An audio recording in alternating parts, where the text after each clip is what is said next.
The main goal for them is to make the account as real as possible, okay? And why? Because they want the victim to trust them easily. Minsan ka sa akin, hindi sila nagtataka kasi pag bino yung profile ko, updated. Minuminuto may post. 20 years back, you never publish your private image. You hang it outside your door and everybody could easily see it, because that time was something like, that was private information. We are freely posting information about ourselves and just give it away, give it to the public, giving to the scammers. And we just inviting them to just say, this is my life. You want to know anything about my life, here it is. And then you can just have any information about me on my social media. I believe today there is popular trend where popularity is above privacy. So the more popular you are, the better it is. But again, it's a choice. With popularity and having a public profile comes everything that relates to that and the risk associated. And that's where social platforms are in general a great platform for criminals in general to perform their crimes. It's an easy way, and they can hide behind a different, just fake identity. Basically, they use social media a lot. So they would troll these social media websites and then interact with people, and they're fishing for potential prey. Mag-search ka sa Facebook ng, kunyari engineer lives in Malaysia, engineer lives in Singapore, Hong Kong. Alam namin na ayun yung trabaho nila, mga mayaman, ganon, may pera. Ang tinuka namin yung may maayos na pamilya, yung maganda yung trabaho. Tapos syempre, kukunin mo doon yung may mga details na hindi ka na mahihirapan na kapag clinic mo yung siblings, ando na yung, lalo na usually, mas maganda kapag naka-in relationship sa Facebook.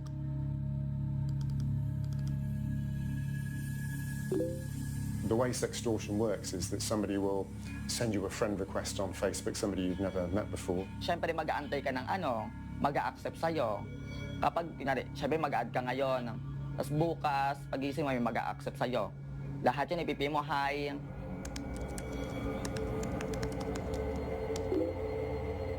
Well, if you respond to that chat, okay, then you can easily be hooked to the chat. You know, a typical legitimate account, you have around 200, 300, 400 Facebook friends, you know? And statistically, when we're trying to analyze the Facebook account of criminals, you see just around 10 friends, foreign friends coming from everywhere. Oo, yung iba nagdududa na kasi usually yung iba, saan mo nakuha yung Facebook ko, ganon-ganon. Sabihin ko lang na nakita ko lang sa you may know. Ganon. Tapos, bakit mo ako inad? Wala lang, ganon-ganon to make friends, ganon-ganon.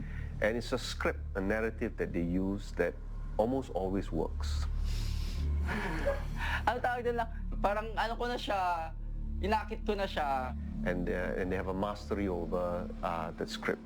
The words to use, the emotions to show, the little attentive messages every day that you can send that makes somebody feel good. It is in this climate of trust that they take advantage of the victim.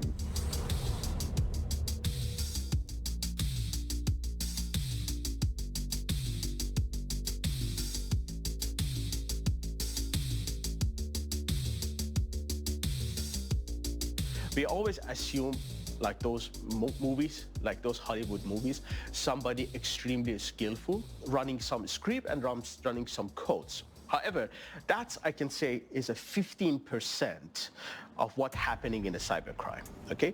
The other 85% of the cybercrime practically is nothing to do with the technical things, what we call it social engineering.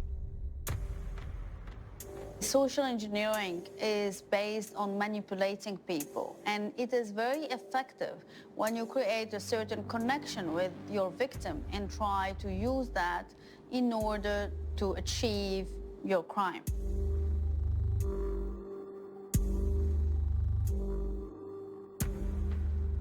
Mas maraming bakla kasi po mas malawak yung utak ng bakla sa pagsasalita eh. Parang bibilogin yung utak ng tao.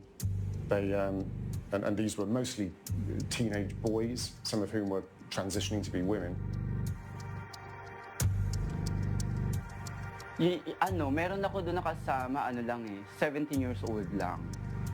17, 18, 19, tapos ang pinakamatanda sa amin which is 30. That's the age bracket that normally that we were able to arrest in sextortion because they know a lot about computers. Can just pay these jobless teenagers, give them 300 to 500 a day, and it will suffice for them.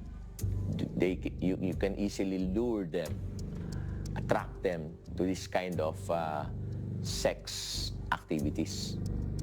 Good chatters would get bonuses and extra rewards. She'd shower them with gifts like iPhones and Samsung phones. All the arrested individuals were minors.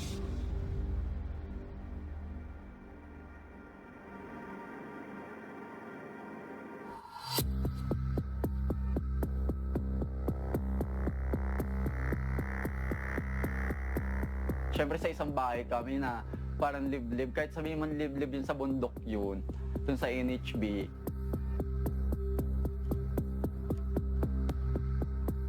The surrounding is much safe for them because there are inadequate police authorities who operate in the area. North Hills still looks like a very ordinary village.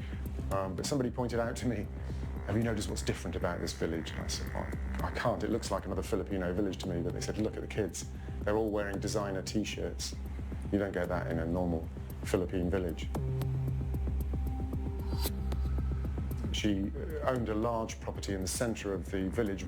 It was like an entertainment centre for the mostly young people who would work for her. And when we were there was always crowds of kids sort of gathering around them. And of course those are the demographic that would be working for her or being primed to work for her as soon as they were a little older.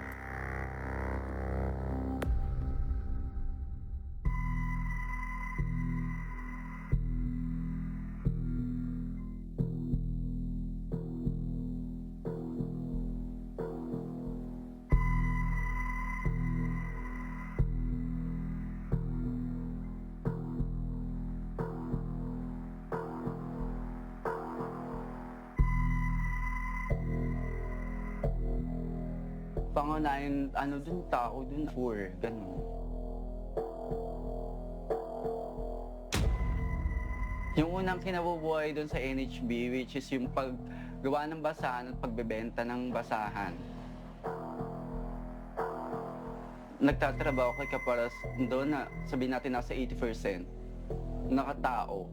Walang nagsusumbong doon kay Kaparas kasi sa NHB kasi halos lahat, buong NHB yon, lahat ayun yung trabaho. Lahat sila is kami yung trabaho. Pag lahat ng makita mo doon bahay na malaki, all in yun. Si Kaparas kasi powerful kasi nga siya yung unang gumawa ng ng trabahong scam, which is siya yung nagbigay ng trabaho sa mga tao, siya yung unang yumaman, siya yung unang nakapagpagawa ng business. Sa atin, tatanong ako ng requirements sa loob. Nung ng transaction, padala ng security. Kasi kung itong kay Kaparas na Western Union, yung kay Kaparas na Western Union, wala po dito yun. Wala po rito. If you ask anybody about Maria Kaparas, they suddenly suffer from amnesia and are reluctant to talk about it. One shopkeeper who lives near her house says, everybody knows about what's going on, but nobody will talk to you about it. People are terrified to talk about what's going on. Not only terrified, but probably invested as well, because everybody has a son or a daughter or a brother or a sister somehow involved in one side of the scam or the other.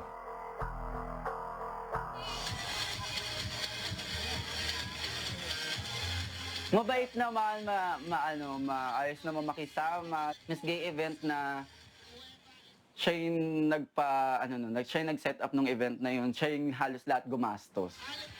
Doon ko narinig sa mga tao na, ay, si nag-ano niyan, si Miss C yung nag-ano niyan, ganyan. Siya yung sumagot niyan, siya yung nagpa-Miss Gay niyan. Kaya sabi ko, oo nga, mabait naman siguro talaga. With money, you can literally buy people, and that's technically what she was doing. Maria Capras came from an extremely poor background. She was living in the slums in Manila. When she first arrived in the village, the neighbours told me she was so poor she'd have to beg for a bowl of rice to feed her and her 2 children. She had nothing at all. She's a slumdog millionairess, effectively. She's come from nothing and become extremely rich in an extremely dark way.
In the Philippines, we enter the dark side of online gambling with links to kidnapping, human trafficking, They treat me like a slave. Wow, hanggon, abe paksigun, and corruption. I have personally witnessed various illegal transactions over the years. Undercover Asia, Saturday on CNA.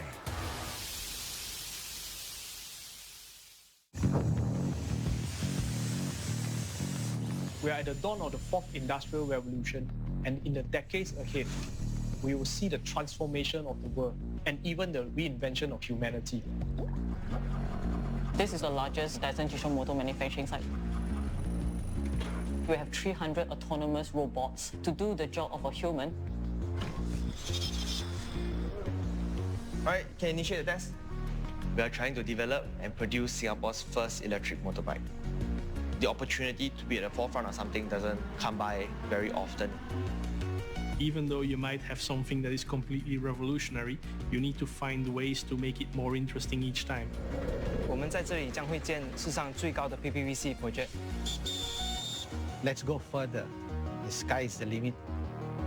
Watch Factories Making the Future on demand at CNA.Asia.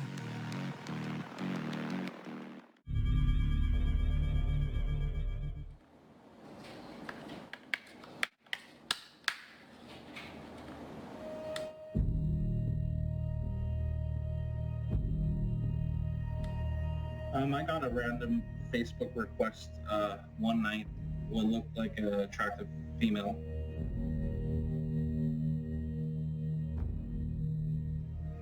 At first I was resistant because I didn't know this person at all. At the time I didn't think nothing of it, like I said, so we started chatting. The second that we got onto the webcam, this person was already removing their clothing.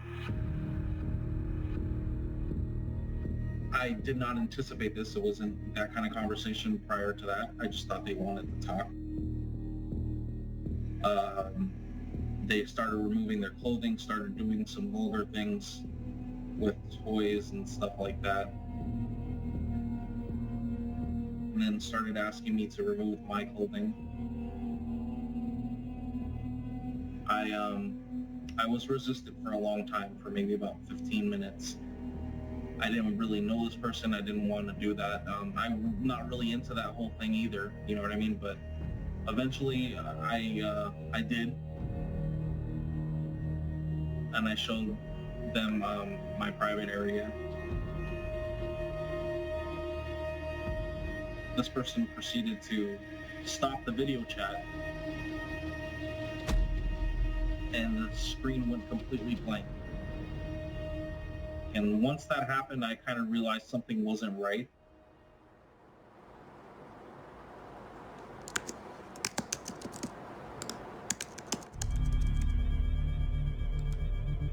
Through Facebook, ayun, doon mo siya kakausapin. Tapos once na nakausap mo na siya, nagustuhan ka niya,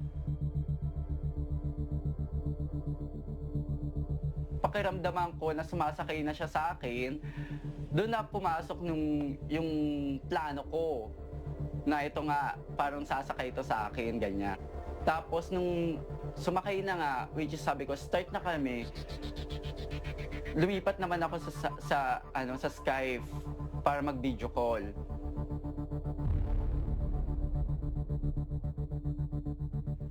I saw Maria Capras in prison and she explained to me actually how it all works. She says that within 20 minutes, the chat gets so intimate. Inakit ko na siya, nasabi ko na nakahubad ako, galing ako ng CR, kung gusto mo ba akong makita. Sige, magpapakita ako, basta once na magpakita ka din.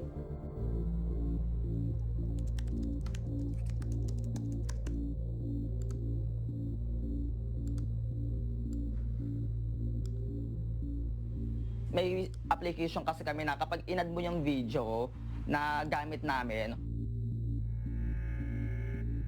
automatic, kapag nakapag-video call ka, ayun yung lalabas na na video. Ayun yung makikita nila. Ayun, kinukuha yun sa mga porn site. There are pre-recorded videos, controlled by key points. Kasi yung iba kasi syempre magtataka yan eh. If you are in that video, wave your hands. May wave yun. I-click mo lang kunyari. Siya, yung wave niya nasa 2 minutes. I-click mo siya sa 2 minutes. Para wave siya agad, ganon. Yung galaw niya, pinag-aralan ko like yung mag-high siya, pagkaway sa camera. Tapos yung mga pag-flying kiss, yun, alam ko yun. Tapos like yung sa dildo, dapat kabisadoy mo talaga lahat. Kung ano yung gustong ipagawa nung foreigner din.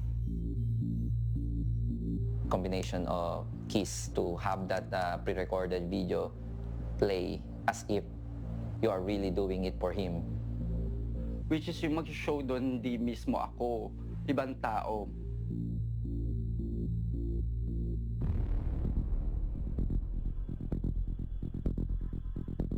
Tapos once na nauto ko na siya na yun na nga na nakapag-show na ako, tapos sasabihin ko sa kanya na mag-show din siya, gusto ko siya makita. Ayan, doon namin i-start yung pagre-record ng video niya.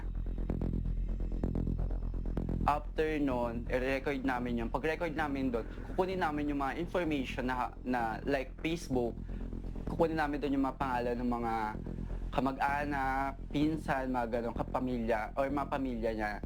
Like asawa, anak, lolo't lola, or mga pinsan, ganon. Well, they don't need to be IT expert or hackers. Because all this private information is already shared in your social media platform. For example, if you have a working experience somewhere, you already entered which locations you work, which company you work. They don't want only you be a target, because all those friends, all those members which they are in your social media, okay, it can be a valuable target to them. Tapos after noon, doon na papasok lahat ng information na hawak namin, together with the video, nandoon. Tapos doon namin sasabihin na kung free ka ba na pwede mag-show ulit tayong dalawa.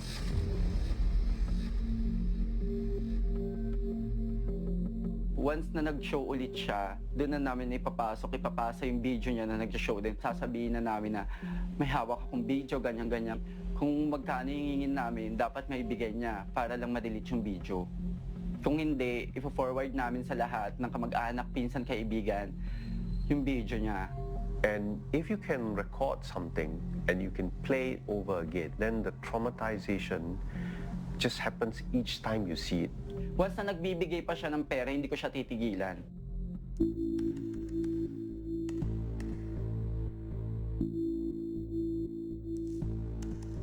Malaki din naman kapag nakakuha ka ng ng mayaman na client. Tsaka yung takot na takot. Sa isang araw na mag-online ka, makakalima o 10 video. Kaya sa 10 video na yun na i-scam mo, natatakutin mo, imposibleng wala ka makuha dun isa. Usually yung iba kasi na nagmamakaawa na walang pera, ganon. Siyempre, tatakutin mo yung takot na takot talaga yung yung pipilitan lang namin sell your things, sell your ganon, appliances. Yung iba talaga nagbebenta. When you are threatened that these things will be released publicly, you literally panic, right? And you get very upset, and many of these young people become very anxious, very depressed. Kaya doon papasok yung pagsusuicide kasi nga wala na maibigay. Halos mangutang na sa mga kapitbahay niya or pinsan, kapamilya, yung taong binablackmail ko. Pero may iba kasing client na tinigilan mo na, hindi mo na kasi naawa ka, kinabukasan, biglang magsasend sa'yo na na I know you can do this to me. Ganun, yung matapang pa sa'yo. Doon ako napipiko na, okay, this is your wife. I send your doon ko sinasend yung video na mismo sa wife niya kahit wala akong makuha pera sa kanya. Actually, yung iba magsusumbong daw sa pulis. Hindi naman ako natakot.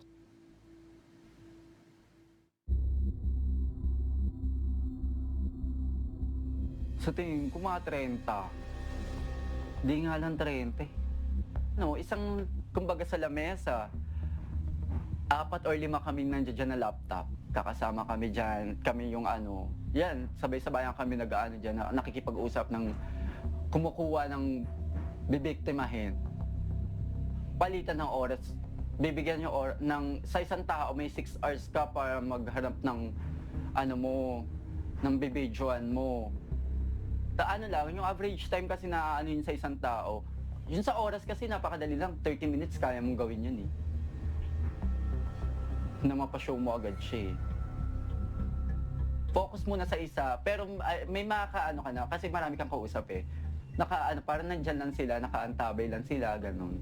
Tapos after yung isa, yan, di ba na-video ko na, save ko lang muna yan, tapos kukuha pa ako ng kukuha ng iba. Siguro mga 6, 7, ganun. Mataas na yung 10. Yung iba nga, maabot pa ng 15, 20.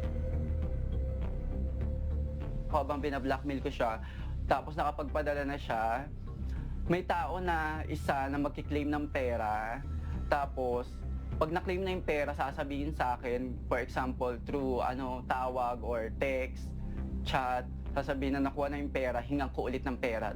Yun, doon ko ulit siya hingan ng pera. While she had the teams of young people running the sextortion racket, she had another team of people helping her produce fake ID cards with which she or her lieutenants would go and collect the money from the Western Union branches.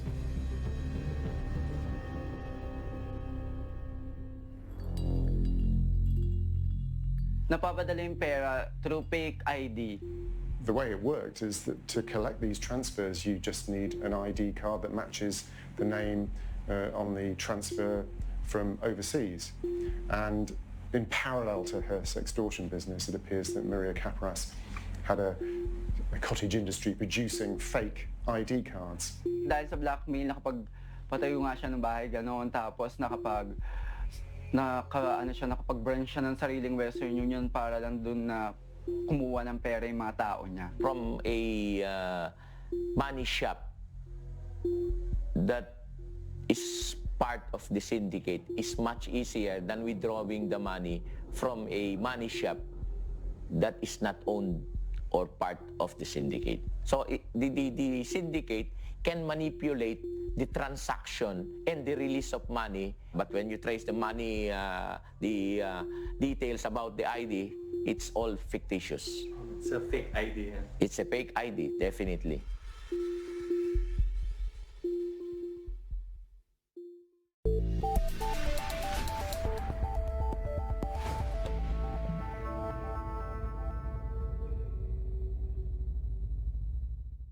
It was a dominant force during 3 decades of Suharto's rule. Suharto made the military to be the ruling government.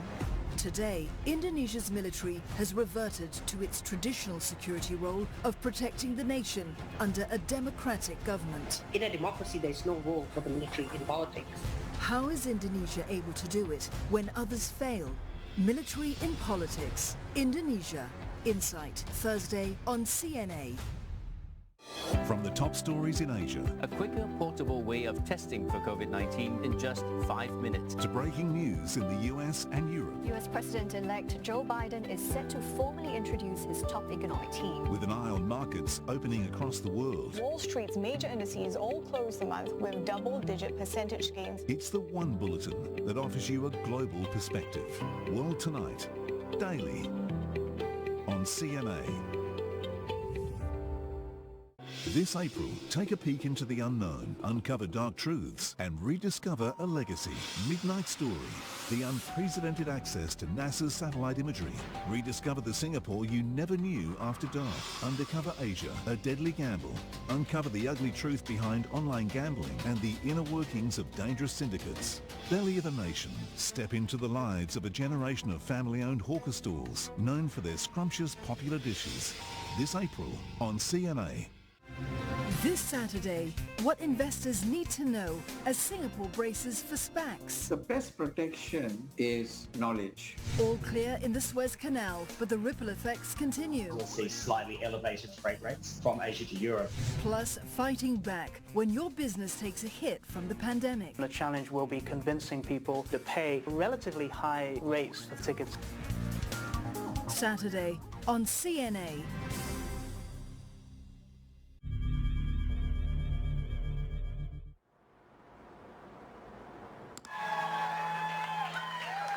So, for the last decade or so, we've been focusing on making the world more open and connected. And we're not done with this yet. We're always going to do this. But I used to think that if we just gave people a voice and helped some people connect, that would make the world a lot better all by itself. And in a lot of ways it has.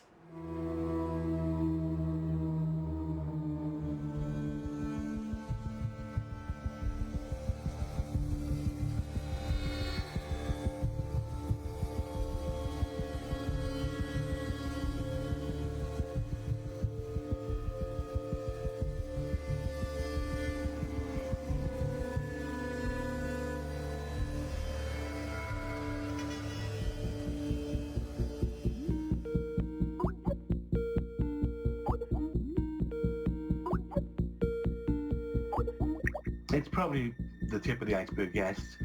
We find that about 50 to 60% of the scammers do most of their scamming on Facebook.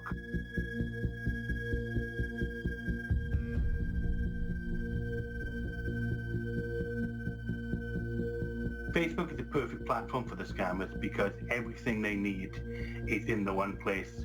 They're able to meet the people there, they're able to do video chat with them there, they have their life there, their photographs, the list of their friends and their family. So it's just all encapsulated in the one place for them.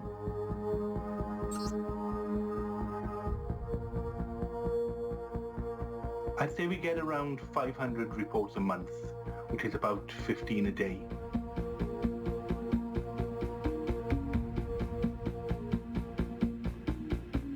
When we originally started doing this, we were getting around 40% of people coming to us saying that the scam was from the Philippines. Today we get around 55 to 60% of them will come from the Philippines.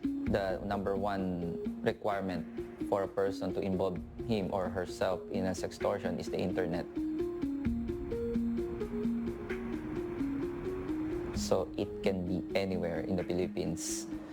There is no really specific location. They just need a very basic things, okay? Definitely they need some device. Bulacan kasi, province eh.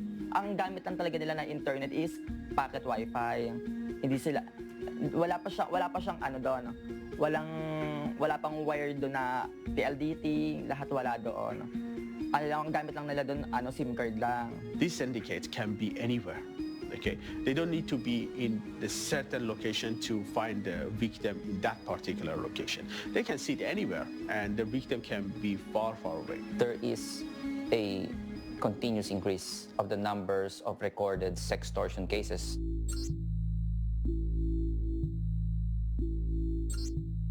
You could see from the statistic that there is an increase of 100% per year.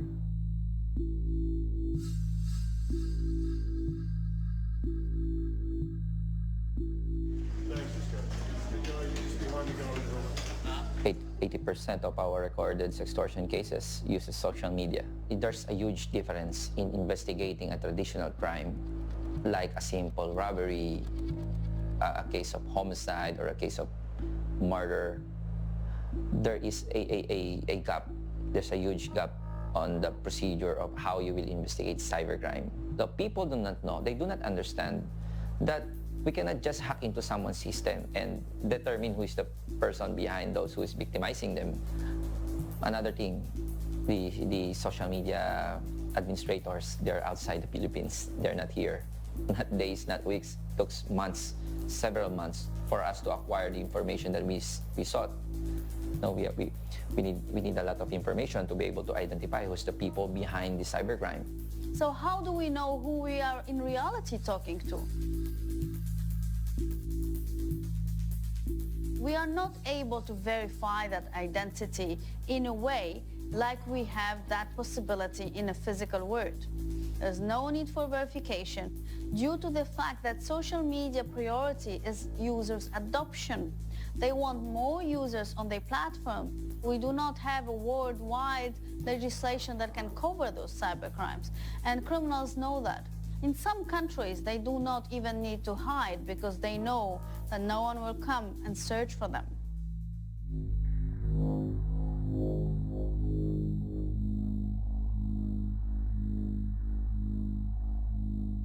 Siya yung unang taong nakapag-ipon ng maraming pera, kaya ayun, nagkaroon siya ng syempre, nagkaroon siya ng kapit, ng hawak na pulis. Siguro kada monthly, binibigyan ng lagay, ganon, para hindi sila mahuli. Alam ko ilang beses na din kasi nandun ako, nahuli sila, tapos nakakalabas din, ganon. Pag once na may nagsabi na may hulihan, may surveillance ba or may huli ba, kung iniimbestiga na ba kayo, malalaman mo na. Kapag nagkahulihan kasi, kapag may media, kukuha na lang na kinulong, pero kapag wala nang media, ayun na, pera lang, labas ulit siya. Kaya labas-pasok siya kasi, binibigyan lang niya ng pera, binabayaran niya.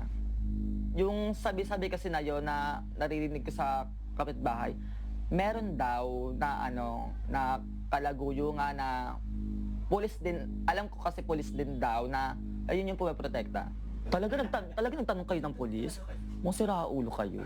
Oo, sa Kinakabahan tuloy ko. Pero sira ulo kayo, kakilala kami doon. Hindi ba yun?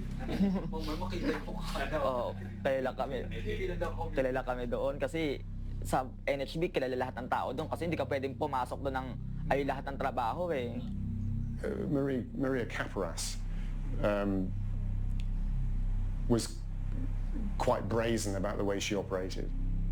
She also posted pictures of her 13-year-old son lying down covered in 1,000 peso notes, and lots of other quite overt pictures. She was very open about the money they were making, celebrating Christmas and wearing T-shirts with her name on it, calling them the All-Stars North Hills Village, and with a logo printed on the back showing a thumb with a cross, which is the sign you get if you're blocked on Facebook, and saying, "We hate this." I don't think she personally sees any reason to stop so long as she can continue getting away with it, and all the signs are that she's going to carry on getting away with it. She's the queen of sextortion, and North Hills Village is her fiefdom, her kingdom, if you like.